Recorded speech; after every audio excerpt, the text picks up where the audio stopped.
I'm absolutely delighted to be here today with Amanda Mukwashi, the CEO of Christian Aid, the International Development Agency, to explore what it is to run and lead and engage in justice-driven organizations. Something that is absolutely at the heart and is a passion of what we do as the SALT Business Network. Can I ask, on the off, tell us a little bit about Amanda. Who is Amanda?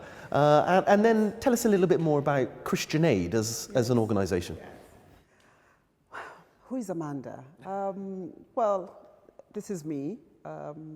Like I said, a woman who's been working in international development for many years. I would probably define myself as I'm in the business or the politics of social justice.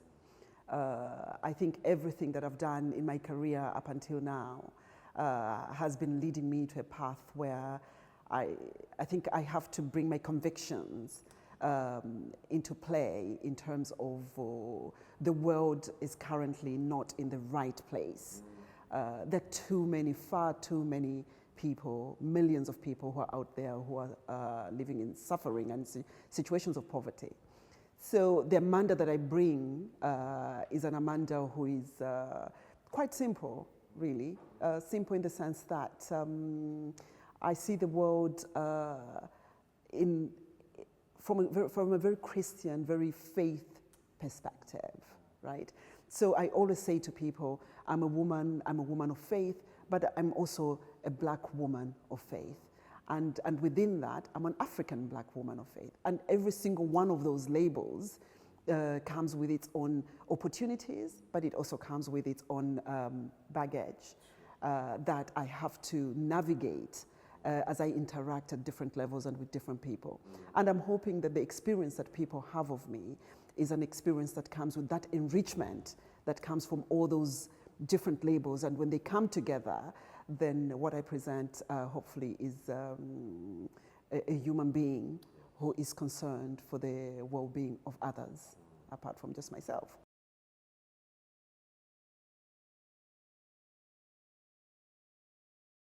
What is justice to you? We're thinking about justice throughout this whole series, not just this video, but throughout the whole series, we'll be thinking about justice from different angles. And so it's really important that we understand what justice is. How do you understand justice for yourself, and then also justice within the organization? Tough question. But let me answer it this way. When a woman somewhere in the world has to make a decision whether to spend the little money that she has on either her child who is terminally ill or who is very sick, or on her children who are almost starving, and she has to make that choice knowing full well that whatever choice she makes, one of those children is going to die. That is not justice.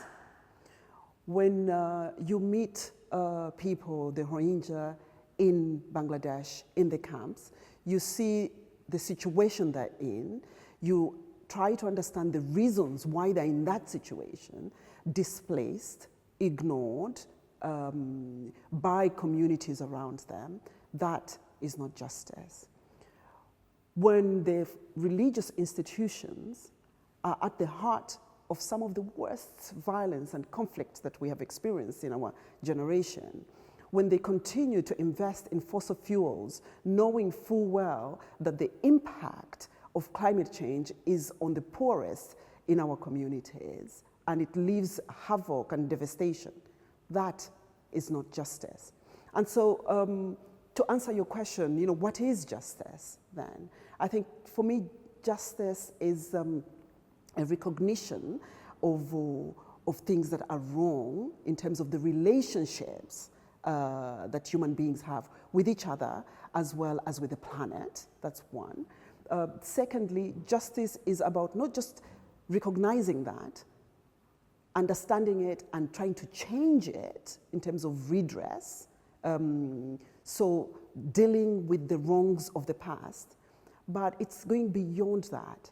It is about creating a new relationship that means there's going to be a lot of giving rather than taking, right?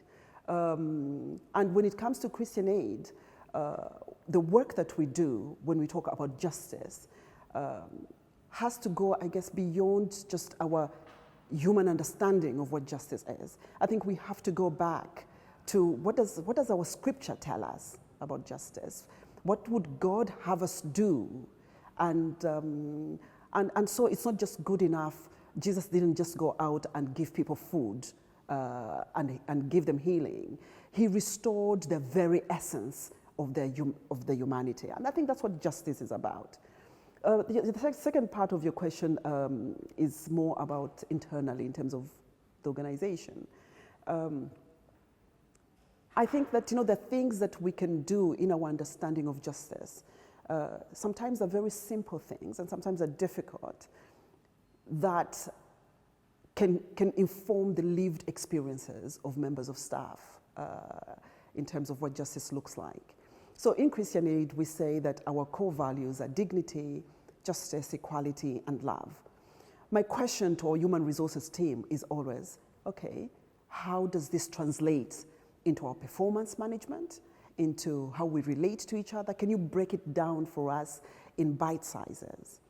A good example is if we're talking about recruitment, for example, how do we ensure that the playing field is level for those that come from less advantaged backgrounds?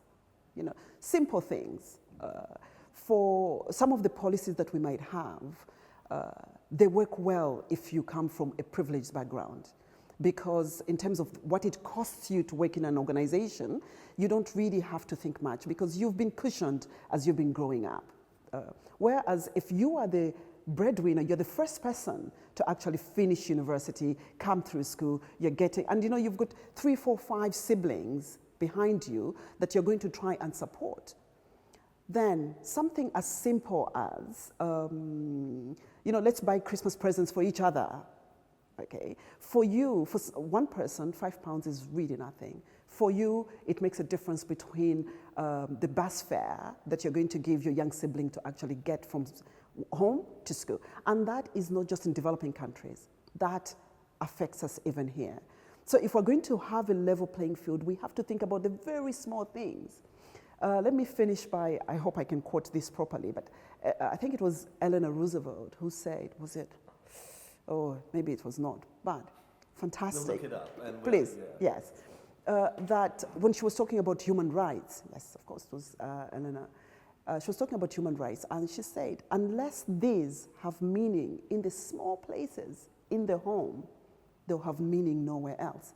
It's the same with justice. Unless it can have meaning in this organization, in the small places where, whether you're disabled, it doesn't matter about your sexuality, it doesn't matter about your ethnicity, that we are able to have those honest conversations. So let's talk about them. And I think when you start talking about them, then you can start addressing them. I think the barriers at the moment is if we are not able to have honest conversations about how people from ethnic minorities feel and what the experience is in Christian Aid, then we're not doing justice. If people of other sexual orientation are not able to feel comfortable and confident to have those conversations in Christian Aid, then I'm afraid we're not talking about justice. So I think, I hope it answers your question, but I think that's, for me, the day-to-day lived experiences of members of staff in Christian Aid.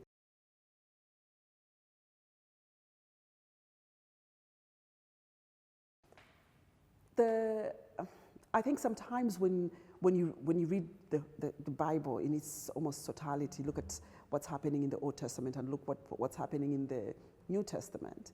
In the Old Testament, it was very much an eye for an eye, and that was considered justice. You've done this, so I'll do this to you. But when Jesus came, he said, I have not come to abolish the law, but to fulfill it. And he went beyond your binary, transactional understanding of what justice was. And he brought in righteousness. And righteousness is really, I think, what we aspire to, because it's that thing that brings in the undeserving element into our relationship. That we're good to each other, not because I deserve for you to be good to me, but because actually that is the right thing to do. So it's a justice just goes beyond you owe me. It's a justice that really talks about, goes in that realm of I do it because it fulfills our humanity and our humaneness. I guess this is what Desmond Tutu spoke about all those years ago when he talked about Ubuntu. You know, the whole spirit of Ubuntu is really our ability to be humane, not just to be human, but to be humane and to touch each other's hearts and minds with that humaneness.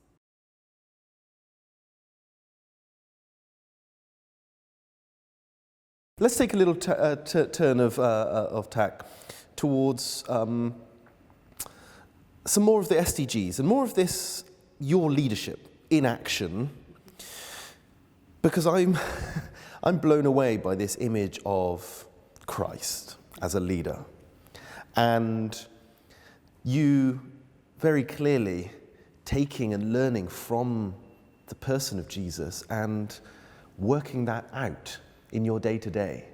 No easy task, something that I'm sure we all get wrong or we could do better at, but we carry on and we try anyway. And you're in a sector leading Christian aid and working in this international development sector that has been in a time of difficulty in many ways. Lots of charities struggling, but also the change of direction in the way that the private sector engages with charities and philanthropic work, and that the distinction is increasingly blurry. What do I mean? We're increasingly seeing the private sector acting in a way that maybe used to be the place of charity, doing good, so to speak. So we see businesses thinking about sustainability, thinking about environmental. We're seeing businesses more and more thinking about their supply chains and ensuring that there's no injustice. We're increasingly seeing integrated philanthropic work between profits and giving. We're increasingly seeing business models like the B Corp movement or CICs or social enterprises. So business is stepping into a world that maybe used to be the place of charities or the not-for-profit. Moreover, we saw the United Nations talk about the Sustainable Development Goals, and we can see that we will not achieve these amazing goals, a world without poverty, life on earth and under sea flourishing, education, healthcare, all of these amazing goals we all want. These 16 goals, and always say 17, partnership for the goals, very centrally important. We often forget about that building of partnership. But we see from the UN and other organizations that actually achieving these goals by not-for-profit and charity alone is probably not going to be possible. The generosity of individual givers is probably not going to be enough on its own. We need the private sector to engage in this movement towards justice, wholeness, dignity. And so I'm really interested in how you see that transition interacting with the private sector. From your experience working at the UN and working now at Christian Aid, leading Christian Aid, how do you see your interaction with the private sector? And what do you see the place of the private sector in delivering these programs? So lots of questions there, but I wonder if you can speak to that sort of move. I think you're right and I think the UN recognizes this. I think Christian Aid recognizes it as well, that to achieve the Sustainable Development Goals, so to lift the millions of people out of poverty, and not just lift them so that they're just above the poverty line, but to lift them so that they're thriving in their lives, is going to require resources from not just governments and the not-for-profit sector, but also from the private sector, the profit-making private sector. I think that, by and large, that is not contested as much. I think the conversation around the private sector is a double-edged sword, and it can cut different ways. I think what the issue is in this transition is the quality of the engagement and involvement of the private sector in trying to deliver on the Sustainable Development Goals. So what do I mean by that? What we've seen is, especially when you're talking about big private sector companies, multinationals, is giving a little with one hand and taking massively with another. They get, I think there was recently a case that we were working on in Brazil, the national authorities there.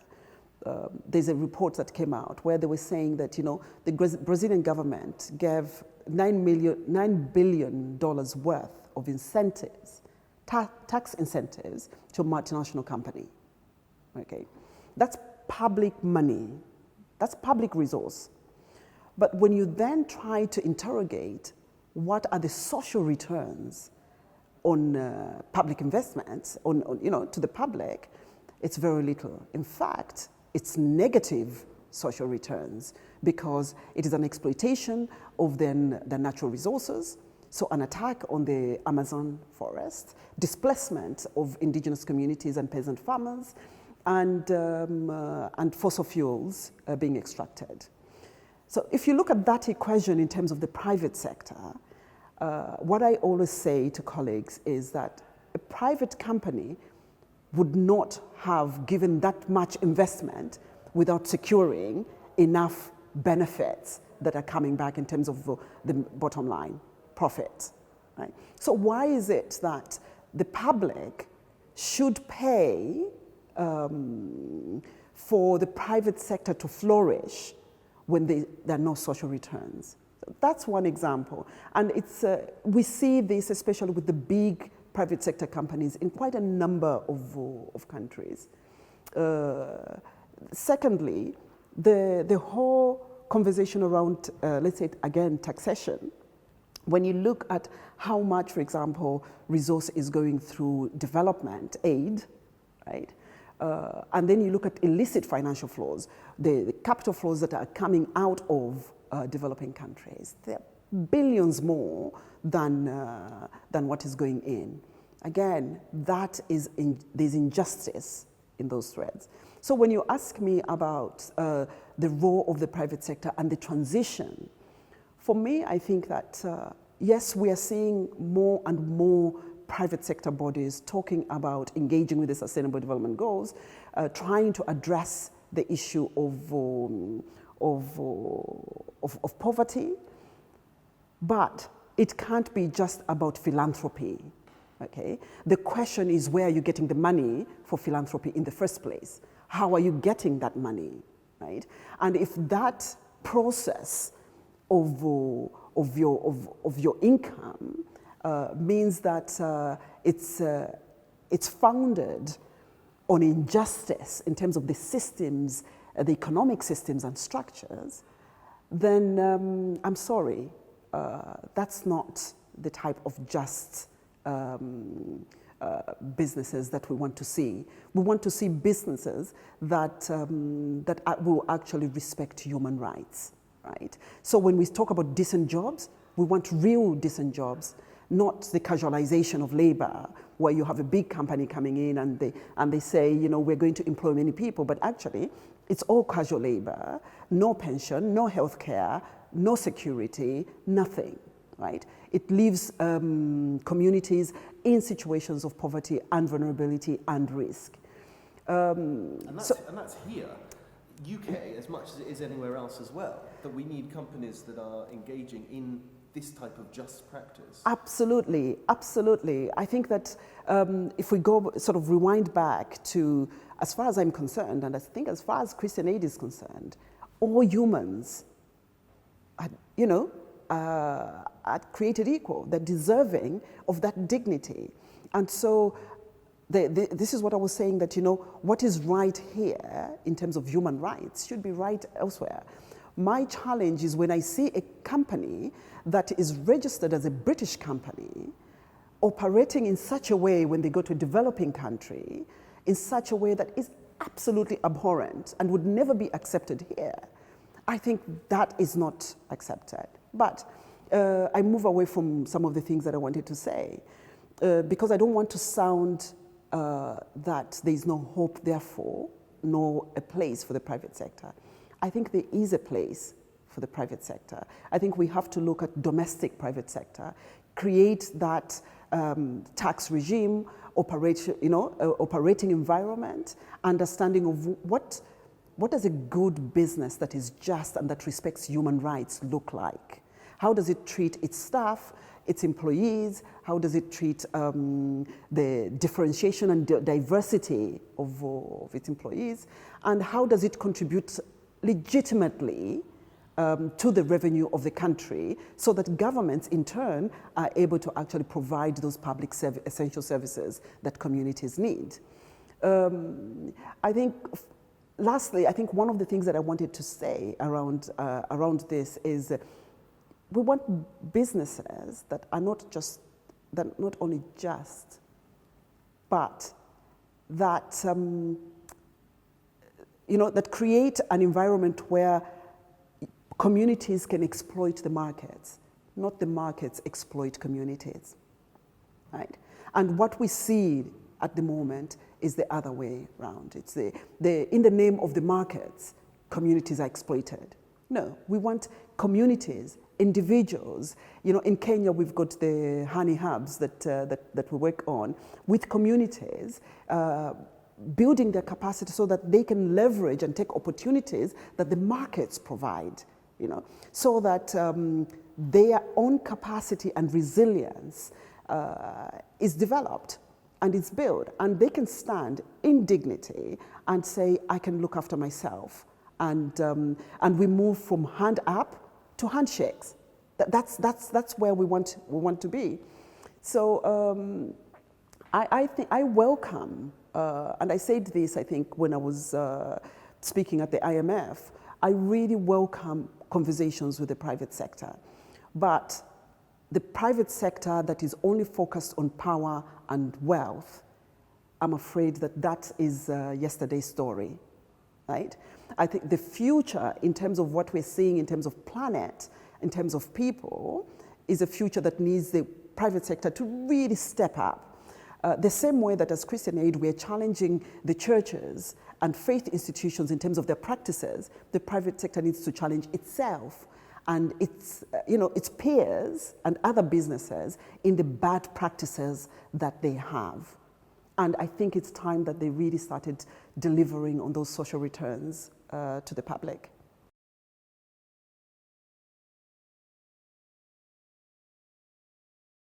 And I'm sure you're aware of this, you're a very self-aware person, but it's really inspiring when we read a lot in the paper around diversity in the boardroom and senior leaders, and actually the statistics would let us believe that you are really pioneering, as you mentioned, a black African woman, but a CEO who is leading with your skill and your experience and your passion is a really pioneering place to be. Does it feel like a lonely place ever? I think yes. I think it feels like a lonely place, but I'm not sure whether it feels like a lonely place because I'm a black African woman, in so much as I am the head of a big organization. So I think the loneliness comes from both those places. I think it's a bittersweet experience because on the one hand, I really would like to live during a time when it's not so unique to have a black African woman leading a big organization that's primarily based in the Western Hemisphere, right? And therefore, it's bitter in that sense. I think sweet in that an organization like Christian Aid, with the trustees that it has, finds it very normal to have an African black woman leading this organization. And that's been my experience since I started here. So, you know, we still have some work to do, yes. I can imagine that thinking about justice, in fact, for me it's true, thinking about justice around programmatic work or overseas development work, you know, going out there somewhere and doing good work, it's very easy to think about justice. And I think that's often how it's framed, those big acts of kindness or development. But getting into the nuts and bolts of what operational justice looks like in an organization is, for me, that where the rubber hits the road sometimes, the everyday making sure that those values of justice run throughout everything you do. How have you found building teams and running a team, reporting to a board of trustees or shareholders it may be, holding these strong values and standing on those values and making sure that those values follow through right throughout both the operational stuff, the bottom line, the finances, all that stuff, but then also out in the programmatic work as well. How have you managed to lead the team in that? Well, I think that, let me start with some of the key elements that I think need to be present for you to get to a good discussion and conversation around justice and to begin to see it in action, right?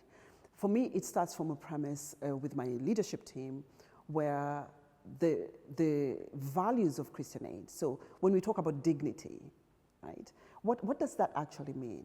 You know, it means respecting each other, right? But then what does that look like in a leadership team? It means for me, speaking truth with one another and acknowledging that my truth might not be your truth, okay? But allowing and creating that space where your truth can be on the table and my truth can be on the table. And we can mutually have a conversation around that.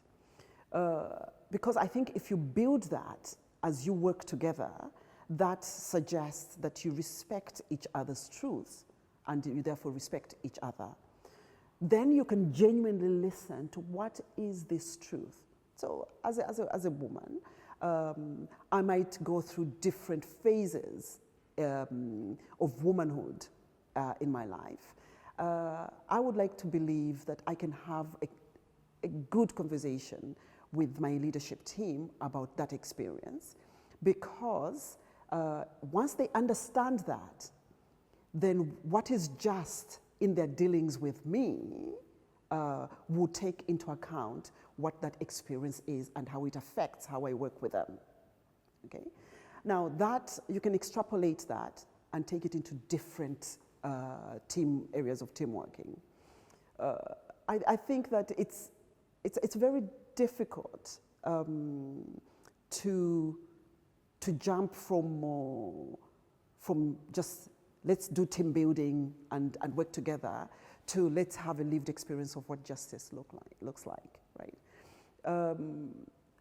I think going beyond my immediate team and looking at the whole organization, I think by and large I would say Christian Aid is in a relatively good place. Because when we look at those different elements, right, the same principles that we use when we're working in programs. So when we go out to programs, it's not just an act of kindness, right? It's not a charity model, right? That's not justice. Justice is respecting the fact that you're a human being. You might be resource poor, income poor, but you're a human being created equal in the image of God, and you have innate worth, right? And so what does that mean in terms of how we relate to you? The same questions we ask ourselves when we go out to programs are the same questions that we need to ask ourselves internally. Because I think you can't separate those two. Otherwise, there's a name for it. If you think we are different from those people out there, right? And that name is not necessarily a good name. And I think we see this played out at the global and at national, when we talk about international relations, that if it's happening here, it might be treated differently than if it was actually the same thing was happening in, let's say, Zambia, where I come from originally. I'm not sure if I've answered your question. I feel like I've gone a bit round and round, so you can push back. That's fine. It's really helpful and again, inspiring. And some of the things that came out and challenged me a little. I'm learning a great deal here. And this element of humility that is required in leading a justice-driven organization, the humility of being able to say, I hear and see you, the other, and I don't know it all, maybe. I am sharing from my vulnerability, and that was the second thing that seemed to come out to me, this level of vulnerability that you need to be able to be willing to share. This is my experience. This is how I see the world. Mm-hmm. I have a humility to let you share your vulnerability. And before we take a bit of a change of tack, I just wonder if you might be able to speak a little bit to that. The place of vulnerability in leadership.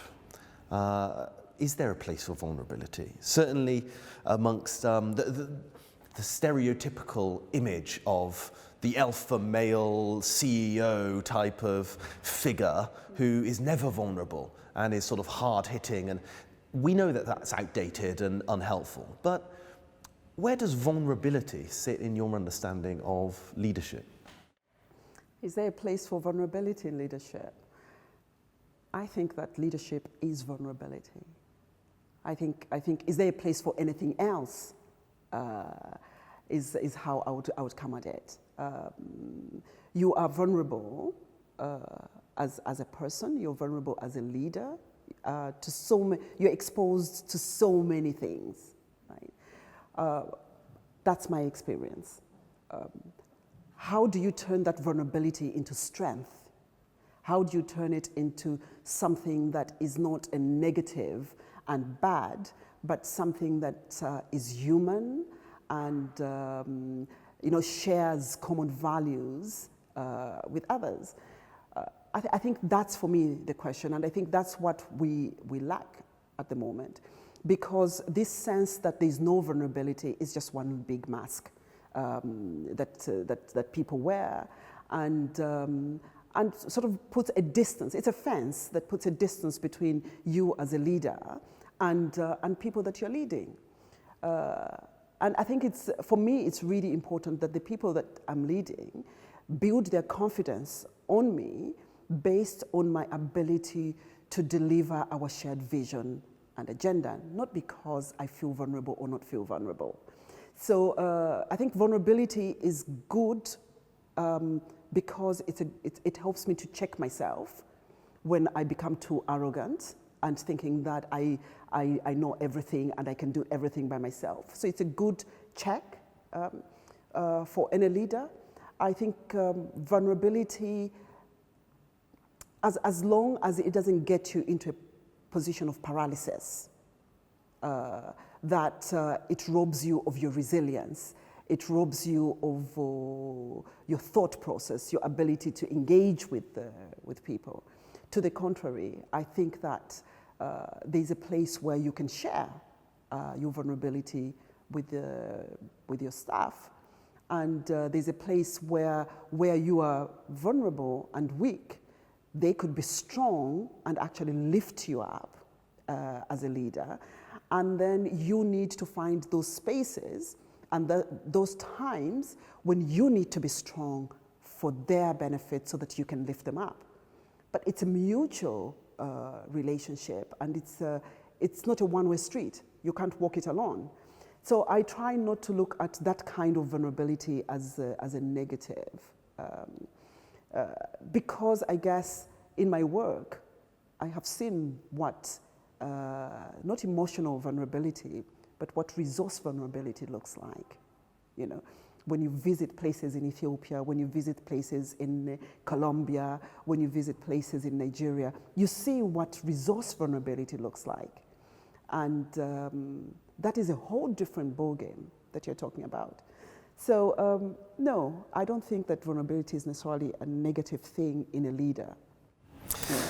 I want us to come on to talk a little bit about more about the Sustainable Development Goals and more about some of that leadership and that seeking of justice, that movement towards justice.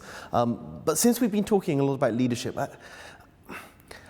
something that I'm challenged by is the person of Christ, is Jesus, and what type of leader he was, what type of leader he is through his Spirit. And as a Christian yourself, I'm interested. I'd love to learn more about how you see and have learnt from the person of Jesus in your leadership style.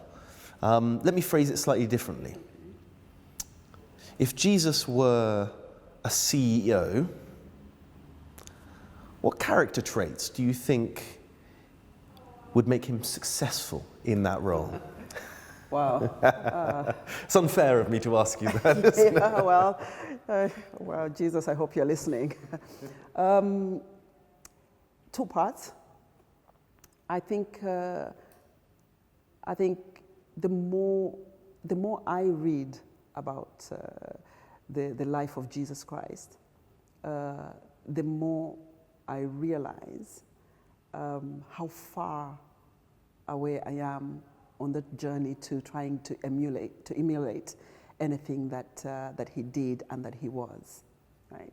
So he stands as a beacon of inspiration, of hope, and all those other things. But in terms of leadership, when you look at the leadership according to Jesus Christ, then one can only aspire to walk that journey. And I'm hoping that that's the journey that I'm on. If he was the CEO in terms of some of those traits of leadership, let's see, some of the things that come to my mind and stand out for me is that on the one hand, you have Jesus as a very humble leader who, for all intents and purposes, comes from royalty. You know, his father is God of the world, and he's part God, and all that. And yet, all the stories in the Gospels, the accounts that we have read, tell us of a Jesus who was who interacted with the outcasts in our society. So a very humble, speaking to servant leadership. Yeah? He was there to serve others. And that's what he talks about. We see a Jesus that is very strong on conviction and integrity. Yeah? And that can be really tough when you're having to negotiate and compromise. But, you know, he stays firm on what he believes in and what he has come for. So very clear in terms of what his vision and his purpose is. And he doesn't divert from it. Everything that he does leads to the same vision. Contrast that with Jesus as a disruptor. Okay. And what you see is that when he challenged the Pharisees, when he was at the well with the woman who had several husbands, when he refused to condemn the woman who everybody was trying to condemn and throw stones at. Throughout, you know, when he went to have dinner with the tax people, throughout what you see is a disruptor, right? And when you try to bring those two things together, humility, integrity, and disruption, then what you have is a leader whose conviction and compassion is well balanced. So he knows what he's about, he knows why he's here, and he stays the course, regardless of personal cost.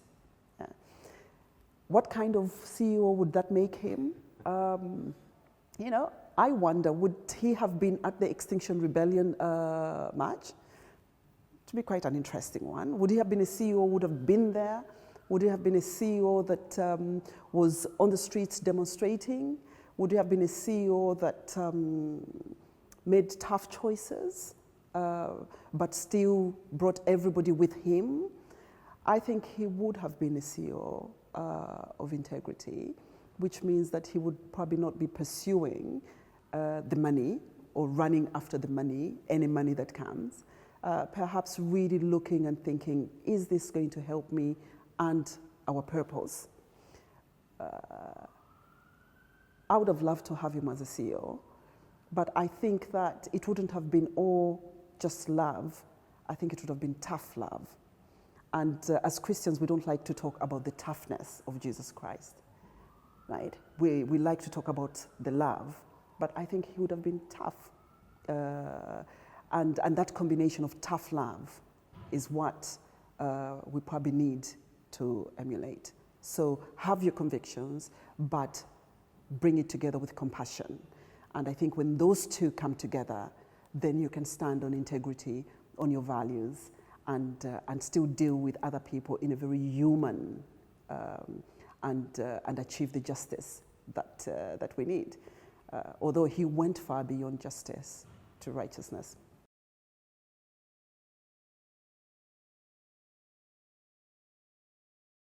We're coming to the end of our time, which is a great sadness. I'm having a lot of fun, so thank you. Two last questions. Firstly, Christian Aid has spoken a lot throughout the years about being a neighbour, good neighbours, particularly thinking of the Good Samaritan and what it means to be a good neighbour.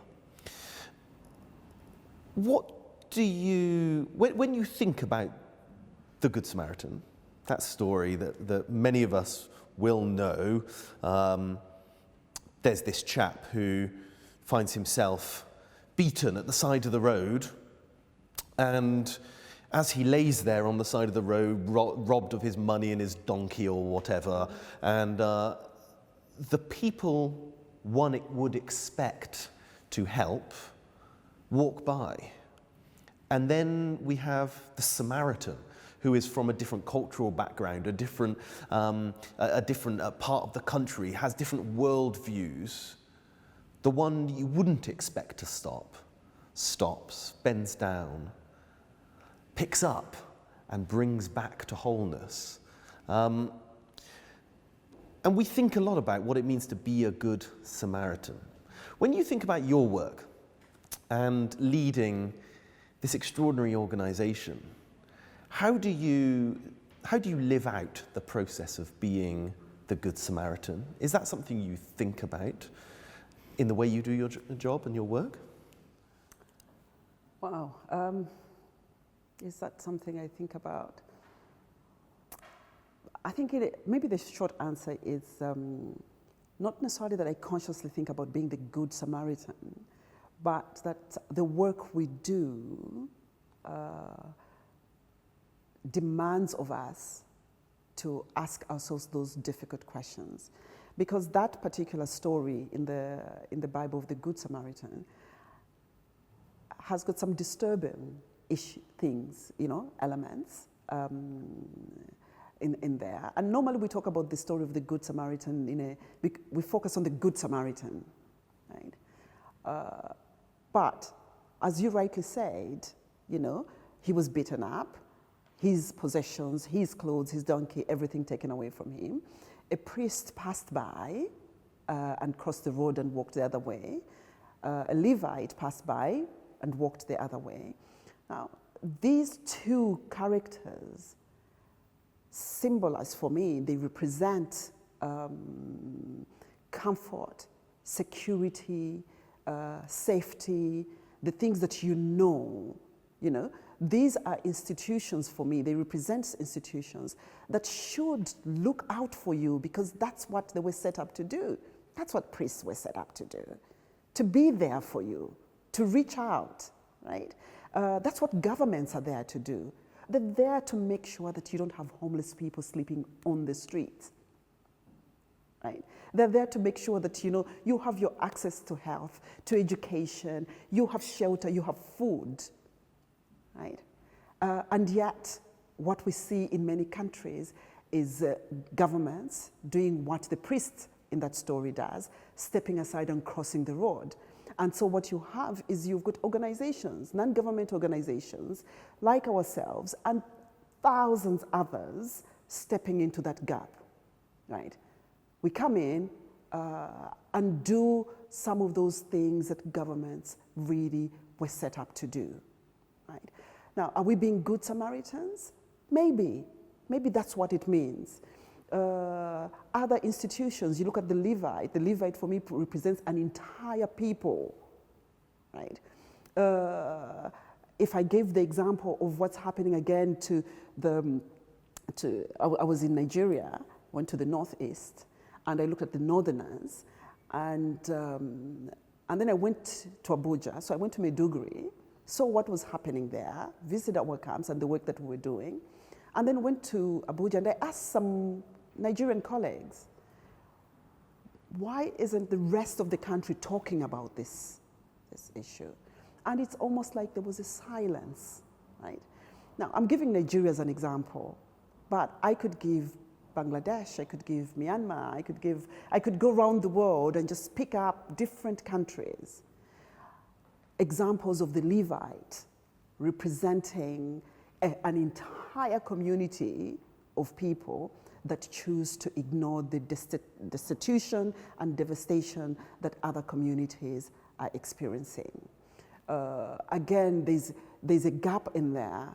We look at the issue of climate change and the fact that now, we are all talking about Greta, right? An entire world, maybe that's not fair actually, because I think there have been voices over the last few years, the last decades, in Asia, in the Pacific, in African countries, not being heard, but flagging up and beating the drums that there's an issue with climate change. But Greta's voice has brought all this to a climax. And the rest of us have been stepping aside and walking away from that.